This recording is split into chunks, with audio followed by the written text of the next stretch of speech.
ஆசீர்வாதம். இன்றைக்கு ஆண்டவர் உங்களோட பேசுறதுக்கு ஒரு விசேஷமான வார்த்தை என்னன்னு தெரியுமா? பிலிப்பியர் புஸ்தகம் 4ஆம் அதிகாரம் 6ஆம் வசனம் உங்களுக்காக படிச்சு காமிக்கும்.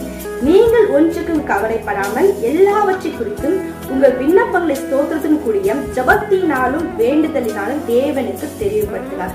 ஆண்டவர் இந்த அக்டோபர் மாதம், இந்த 10ஆம் மாதத்துல இன்றைக்கு உங்களோட கூட சொல்ற ஒரு வார்த்தை நம்ம, நீங்க ஒன்றுக்கும் கவலைப்படாதீங்க. உங்க வாழ்க்கை குறித்து, உங்க குடும்பத்தை குறித்து, உங்க வாழ்க்கையில நடக்கிற சில குழப்பத்தை குறித்து நீங்க கவலைப்படாதீங்க. சில பேர் என்ன செய்யறாங்க தெரியுமா? கவலை வரும்போது அதை மற்றவங்க பகிர்ந்துடணும், உடனே மற்றவங்க சொல்லிடணும், அக்கம் பக்கத்துல இருக்கிறவங்க சொல்லிடணும், நண்பர்கிட்ட சொல்லிடணும், வெளியில சொல்லிடணும். சொன்னாதான் அவங்க மண்டையில இருக்க பாரம் குறையும் நினைக்கிறாங்க. ஆனா ஆண்டவர் என்ன சொல்றாரு?